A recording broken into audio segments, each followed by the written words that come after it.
All right, peace, family. I just wanted to take a moment to bring you a little motivation, a little encouragement, just because that's who I am. And it's so much going on right now. So I've just been asking and seeking and just kind of meditating on what can be relevant, something to really inspire in the moment or just kind of hit home a little bit.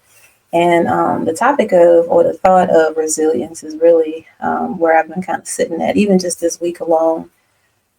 What does our response look like to adversity when stuff comes? How do we really fully bounce back, especially when it's unforeseen? So let me just share what this scripture says. There's so many scriptures that reference that, and I want to read something from James chapter 1 verse 12, and it reads, "Blessed is a man who remains steadfast under trial, for when he has stood the test, he will receive a crown of life, the crown of life." And not just after we pass on, but right now there's new life or better after bouncing back. So there's reward for pressing through. Well, what does that look like? How do we really do that? How do we manage something that we don't want to manage? Well, the first thing I would say, and there's four things I want to bring up, a positive mindset will change your whole game. I know when I've been in my lowest points of my life, what was the best or some of the more effective things that really helped turn the table for me was to really change my thinking and to really eat more positive thoughts, positive affirmations on my wall. And I mean, every room in my home, sharing it, having it part of conversations, having it tangible with me in my car, just anywhere where I can visibly just remind myself, yes, I can do it. Whatever words really speak to me the most, that's what I have around me. And so a positive mindset will really help bounce back to a better and help us get to a place that we want to be and not stay in the same place that we are. And what helps that as well is goal setting. You got to have a target in mind. You got to have something to focus on, because if you don't, you're just going to be everywhere. And anything that's going on around you, you're going to be ping-ponging emotionally between all these things because you have a thought and feeling to everything. But if you don't have something that's going to take you away and center you and put you back on the path, you're just going to be lost. And no one wants to really be that, right? So we have the positive thinking, the goal setting. And another thing is mindfulness, along with self-care.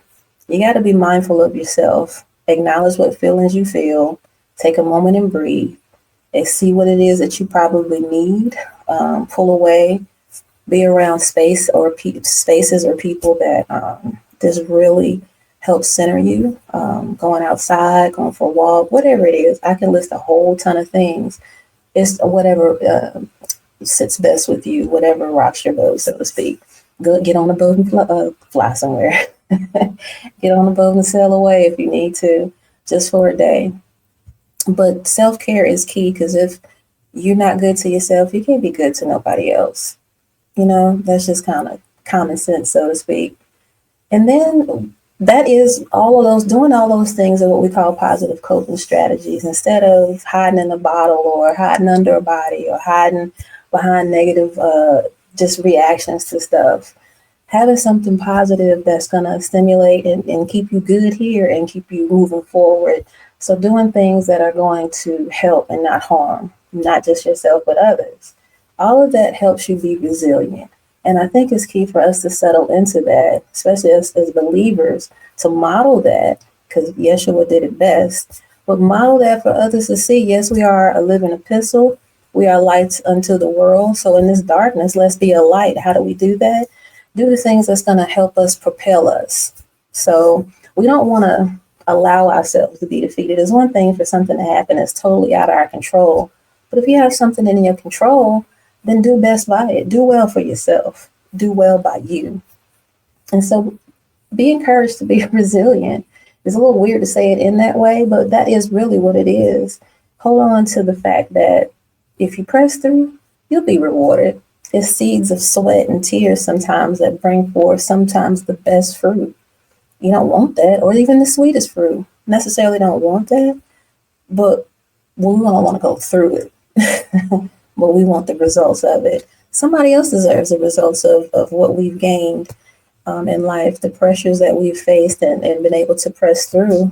What did we learn? That's what I'm doing now. Like I've been able to press through some things, and I realized being resilient is a great characteristic, and it's definitely necessary now. And so be resilient, and you have your mark, and be encouraged to find other scriptures that could anchor you down and speak even more your language on what that looks like. Just know that your work is not in vain, and work as in hard work, your press, you holding on, your faith, being positive. Don't stop, and put yourself around people that really are speaking that same language as well. They speak life into you. And talk to other people that have certain resilience that you admire. Ask them how they did it. Watch them, and apply some of those things to your life. But be encouraged to be resilient. It's going to be worth it. It won't be like this always. Just know that there's something better after this.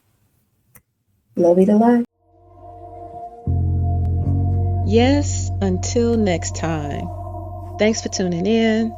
I appreciate your life. I wish all things well for you and yours. Feel free to donate or sow, if led, into this good ground.